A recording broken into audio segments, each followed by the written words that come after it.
Hi, everyone. I'm Rick Bensignor. Today is Tuesday, June 2nd, and welcome to In the Know Trader.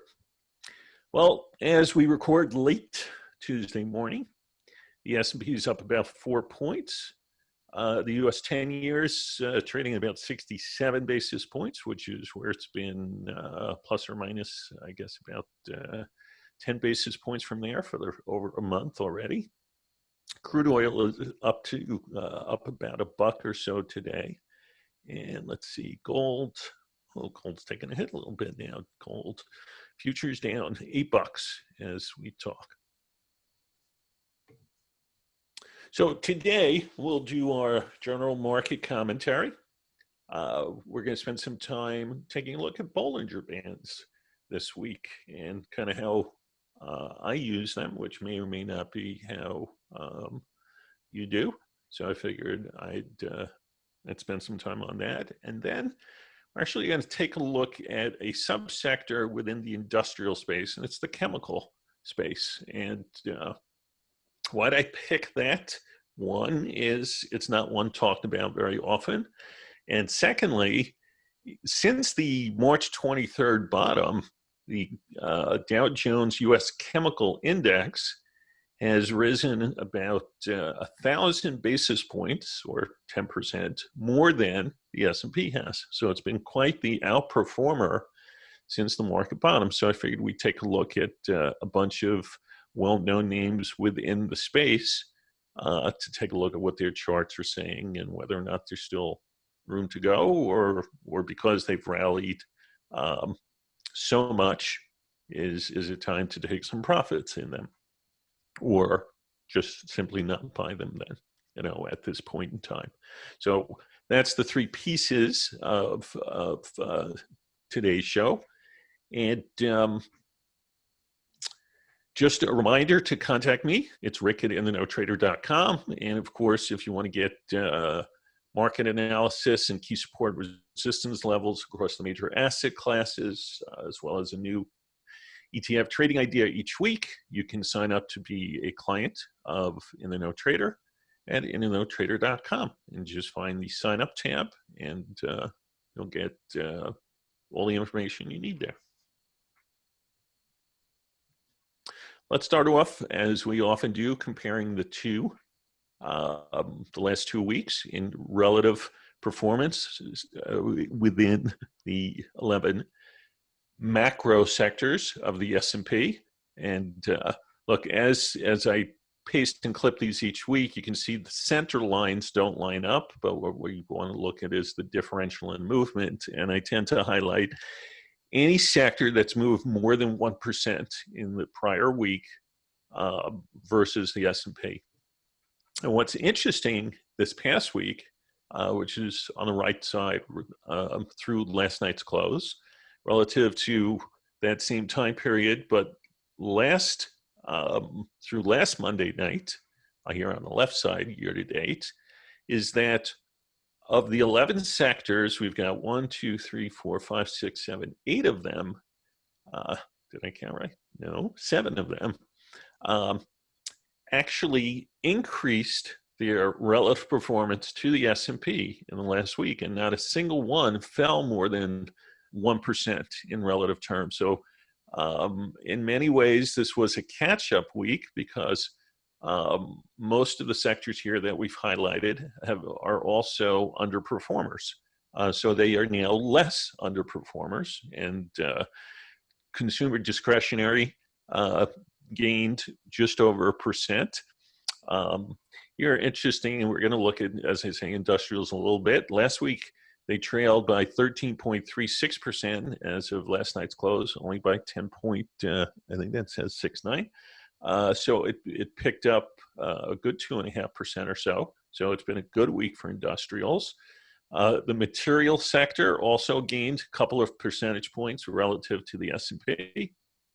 You can see that staples went from being an underperformer to now being a mild outperformer. It's still pretty darn close to where the S&P is, so it's nothing significant, but it did move over 1% in the past week. We can see that utilities were down 4%, and now they are flat on the year. Financials were down 20%. They're now down 17% or so. So they've picked up our performance, and a significant move also in the REIT sector in the last week, from -7% to -2%. So you're seeing some very significant moves here as the market continues to rally, which means you're seeing bids into some of the underperformers as they play catch up to some of the better sectors that have been pretty steady outperformers. And if you take a look, it's mostly been technology, communication services, discretionary, and healthcare. And those have been fairly steady outperformers, especially technology and communication services. And they're heavily, in tech space, obviously the FANGs have a huge percent of the whole tech space because these are all cap-weighted indices, and they affect some of the, I'll say even in communication services, you're seeing some of the FANGy names really have influence there. So in the last week, we've seen some catch up from some of the underperformers, and that's good because that means the market is running out its breath. And it's just not the cream of the crop names in the tech space and in kind of related areas, but we're seeing some of the underperformers play some catch up. Doesn't mean they're still not underperformers, but there's certainly a lot less so. So that's good in the scheme of things. Just in looking at what the market's doing since the market made its bottom in March. Let's take a look at some charts now. So we will flip over, and here's the S&P on a weekly chart. And I've kind of showed you this before, but the this pink-colored box that we are, let's see, where's my mouse? There it is. So this area is my major selling area. This is where I want to lighten up overall long exposure in the market. And the green highlighted box down here is where I want to do my most significant buying.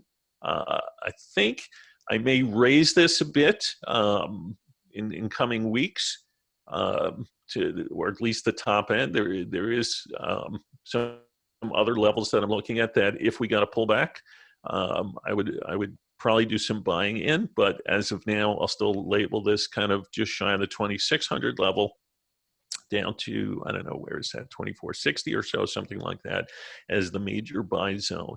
And I think of this in terms of really this bigger pattern here. So first look at the purple colored lines, and then we'll talk about the more magenta colored lines. This is really obviously what's happened in the sense that I connected the highs in 2018 to the all-time high we made earlier this year. But even before that, you can see that the S&P was making, even here, if I take the same high and connect it to this high, it also caught this high here. So as the S&P was making all-time highs, you see that we were making kind of higher highs. Then the angle of ascent dramatically changed in the second half of 2019, and we shot up to what is now currently the all-time highs. So we had higher highs. We also had lower lows. And so the Christmas low of 2018 was lower than the early January, February low was. And even this year's low was lower. It's not on the same line, but we had lower lows and higher highs, which to me looks like an expanding pattern. And probably, let's modify this. And we'll make this a dashed line, and we'll change the color. So even this line, if we come back to it just over 3,100, is potential resistance, even though we had gone through it and came down to it. I'd still say something in there is, and this whole general area is where I think I want to lighten up. And currently, as the market rallies, I find names that I've held for a fair amount of time, and I'm decreasing my long exposure. Sometimes I'm completely selling out of a name I've had for years, and let's say my 401k, and other times I'm just reducing how much I have on. And I'm doing this and because of the depth of the decline that we saw and how rapid it was. So My thinking, and I've said this before, but some of you are tuning in for the first time, is that the move from all-time highs to the March low this year was so severe and quick that it likely represents the midpoint of this, what had been about a 2-year expanding pattern of higher highs and lower lows. And it would be very atypical looking historically at the market and the times this type pattern has shown up for us to go and just keep going higher and take out the all-time highs, which is why I'm going with my assumption. And I realize, an assumption is nothing more than that, and it can be proven wrong, and I'm willing to be proven wrong in this. But I am strategizing that we get somewhere up into this level and then we sell off again, and that we don't just keep coming and making all-time highs the way several strategists are thinking that we will. I'm also not in the camp, the way you hear many bearish hedge fund managers, that this right now the market is just an accident waiting to happen, and that it's only a matter of time before we take out the lows. I have said almost virtually since the lows came in that those lows were good lows for 2020, and that we will not take out the lows, but that we will be in a range that already got determined by the move from the February high to the March low. So I think that if I look at this logically, even with the Fed putting in as much money as they have, that we will peak over the next couple months, and that we will fall back into more towards the middle of the zone, such that, and this line here, so let's talk about these magenta colored lines that are theoretical. There's no particular angle I drew them at in order to say that we need to come up to these.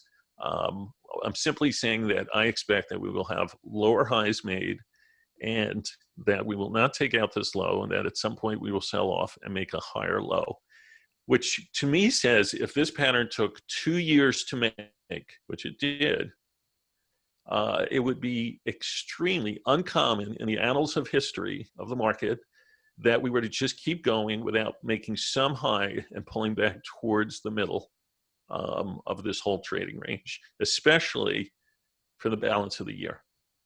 So yes, I could be wrong, and this just keeps going and going. I don't think it will. I'm actually somewhat surprised that the S&P is even up today, given the continued rioting and what's going on in this country. So that's my view, and it's not different than I've told you before. I'm a seller of strong rallies. I'm a buyer of strong sell-offs.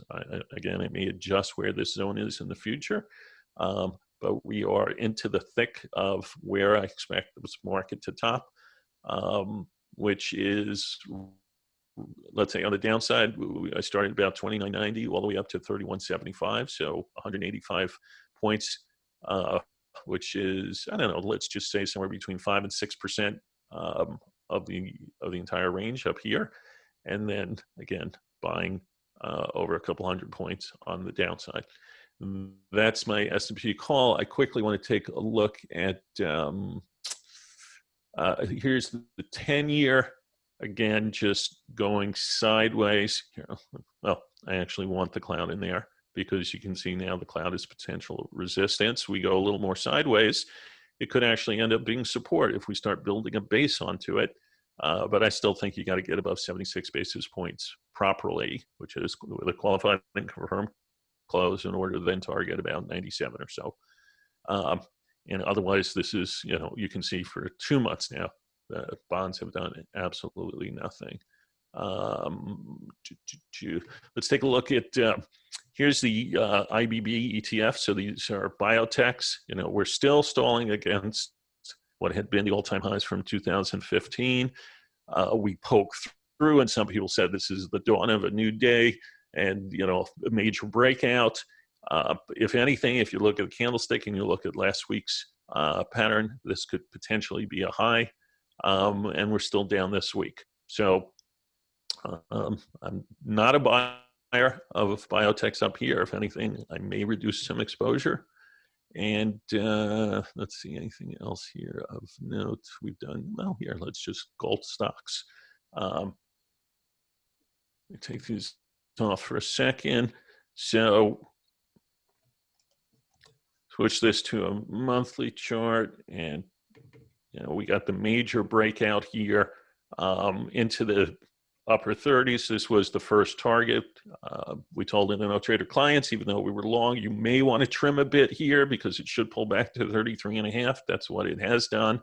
But look, this bottom here, multi-year, 6-year rounding bottom, this is very similar to looking to what gold looked like in the past, and therefore you would think that this really should have some room to go over time. And if you look at where all-time highs are in the GDX, in the upper 60s, there's plenty of room for it to go over time. And I'm not saying that it goes straight or that there isn't resistance, but we like gold names, and we're kind of staying along them.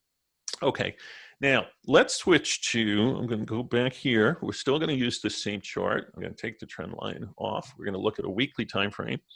What I want to do is let's switch now to the kind of education piece of the show today, and I am going to put up Bollinger Bands. So these Bollinger Bands takes a simple moving average. The way John Bollinger designed this would be a 20-period moving average. In this case, it's 20-week moving average, plus or minus 2 standard deviations. If you're not sure what standard deviations are, look them up on the web. But the easiest way of kind of talking about this and giving you a clue to what this suggests is that, first off, by its very calculation, over 90% of all trading activity should take place within the high and low bands, which in this case are these dark blue lines. So this is called the upper Bollinger Band. This gray line is the middle Bollinger Band, which is actually the simple 20-week moving average. And then 2 standard deviations beneath it is the lower Bollinger Band. And again, based upon what standard deviations are, especially the second standard deviation, you're going to have over 90% of all price action take place within these bands. And you can see you can have a massive rally, and yet you're still, you're not really popping through the top end of the band other than, let's say, 1 week in here, a little bit. So you can have huge moves that don't have to break out of the bands. What I tend to use this for is in a couple ways. One is I like to see when the bands go sideways, and that suggests a trading range. And so when I have fairly flat, both upper and lower bands, I know I'm in a trading range, and I'm going to more play a trading range. And ultimately, that trading range will break out to the upside or the downside. But as best I can tell, when I'm in a trading range, I'm going to try to lean into rallies up against the top bands by the bottom bands. And these are shorter-term trades as compared to, investing in something. Now, a shorter-term trade, this could still be, this is a weekly chart. This is still multiple weeks. But you can see that, over a 2 to 3 month period, if you sold the GDX near 25-ish up here and bought it back against the bottom, still somewhat flat Bollinger Band, and their distance between each other is pretty much stays the same. It's a trading range type environment. Notice here in the summer of 2018, they actually got even tighter. So what this was suggesting is that as time went on, the range was so constricted that the difference when adding 2 standard deviations above and beneath the simple moving average came even more. And it was during this time that I had recommended to clients to actually buy a straddle or a strangle in the GDX, because after a year and a half of fairly tight bands, they got even tighter, which to me suggests that this was going to make a directional move. And the directional move that made was to the downside. Just a couple weeks later started that move. So the price we paid for both buying calls and buying puts was more than offset by the fact that we sold off like it did. And we covered, actually, using other models, fairly close towards the bottom here. So we had a great trade. and this is one of the things that you can do, is look at when something's in a trading range, and if your band's narrow, then you're often very close to a more significant move than what you've seen. And that may be the time, if you understand the options markets, how to take advantage of a likely impending move in either direction. You don't know which way it's going to go, but the narrowing of the bands after already being fairly steady for close to a year suggested that volatility was going to pick up. And you can think of these bands as being a reflection of volatility. And it makes sense that when you're a tight trading range, you're not going to have a lot of volatility in the market. And if you get in a tighter trading range, you're going to have even less. But these usually precede a bigger move. And as the bands widen out, it's your clue that volatility is picking up. And generally, you're going to have a directional move when volatility picks up. I happen to have software that also shows me pictorially the difference between the high and the low band as a number. In other words, how many, in this case, dollars is the difference between the low and the high bands. So I can watch a fairly steady differential that even dipped more, which is this section in here when they came together before volatility moved out. So that's generally how I use Bollinger Bands. There are a lot of other things you can do with them. You can, let's say if we focus on when it was a trading range, you could put up, let's say, I know here they are, slow stochastics. I tend to like them. Let me take the BDIF away.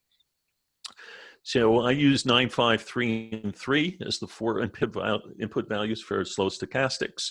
That may or may not be what your particular software defaults to, but that's what I've used for 30 years. And I like how you tend to get, when you're hitting an upper Bollinger Band and you've hit overbought and then you cross, your slow stochastics crosses through, or your fast crosses through the slower one, you tend to be able to play some of these terms. Some people use an RSI to try to do the same type thing. You'll notice, my RSI, and I use a faster RSI than most people use, but these never got overbought or oversold until you got the move down in here, which actually came after the big move came.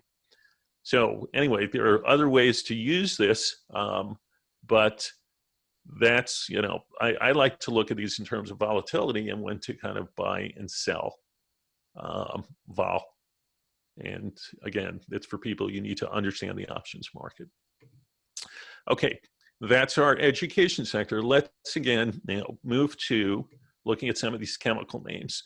And I've got close to a dozen of them here. We've got, 6 minutes or so to go. So we'll try to get through as many of these as we can. And again, I realize you may not have a lot of exposure in this space. Chemicals is not fancy. It's not tech, and it's not the names that you typically see on TV, but they are a significant portion of the industrial space. And again, they have outperformed the S&P collectively by 10% since the March low. So I figured let's take a look. So here we go. SMG, Scott's, Scott's Miracle-Gro. So take a look at some of these signals here. 13 on the bottom in 2018, 2 weeks before the final low to that Christmas move. Gave you exhaustion of trend.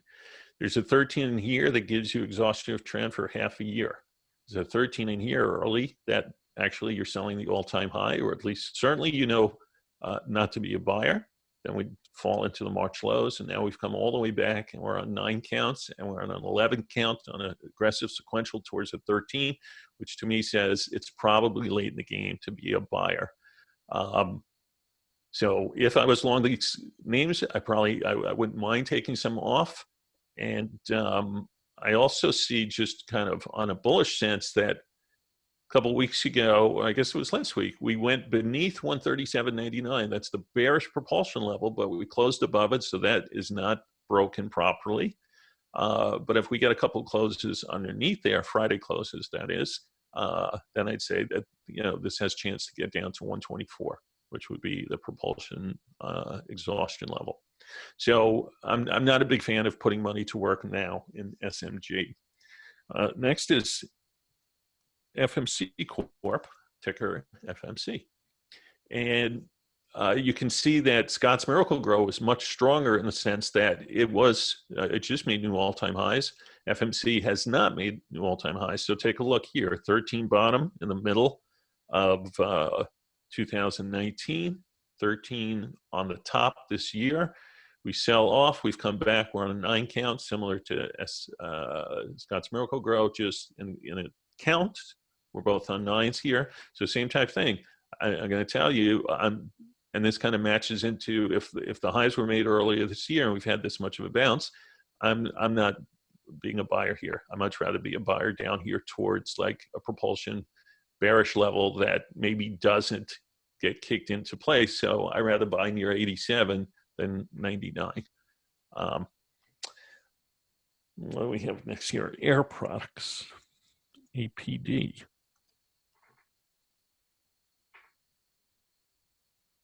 Same 9 count, same type of thing. Didn't have a 13 on the top. But again, kind of late in the rally. Now, could this extend up to 262, where the propulsion exhaustion level is? It could. I just don't think the risk reward right here beneath all-time highs is great to first buy here. Where there'd be a happier buyer, 223, 224, something closer down here to, again, where propulsion level is that possibly fails. Mosaic, MOS. Totally different looking chart. And so it's in the chemical space, but not this is much more on the agricultural side. And so here we reached the propulsion full exhaustion level on the low of the move. It's come back. This is obviously a much weaker chart. In fact, let's bring in a little more here and see. All right, so everyone's been a loser for almost forever. So you could play against a long-term double bottom. So maybe you bid for a little bit here and you hold it over time. But you know, I'm not going to go big into this, but you are at least getting something close to all-time lows. Let's do DuPont. DuPont's on its 9 also here. I am missing. Let's skip it because the data is not coming in correctly. IFF, International Flavors and Fragrances. So very choppy. 9 count here to, we reached a propulsion exhaustion level. I have no particular bias here. You're kind of in the middle of the range, and I'd say also you're kind of late in the game to be a buyer relative to where it was a couple months ago. So I'm not going to grab that one. Let's do Eastman Chemicals, and then we will finish up. So same type thing, 9 count, probably close here. Let's do a quick. Yeah, you're just beneath the downtrend line from highs. So rather buy pullback to 52-ish. If you get, I realize that's, you know, a long ways away from where we are, but that's kind of the way I see it. I'm not, so when I think collectively across the space, I'm not enamored with buying now. It's moved up too much, and too many of these names are on weekly 9 counts for me to want to go chase them here and now. That is it for this week. I am Rick Bensignor. You have listened to In the Know Trader. Hey guys, Grayson Rose here with StockCharts.com. Thank you so much for watching. I hope you enjoyed this video. Remember, if you did, give us a like down below, leave us a comment. We'd love to hear from you. And most importantly, don't forget to subscribe to our YouTube channel for daily content from an incredible collection of technical analysts and financial minds. We'll see you back here very soon. Happy charting, my friends.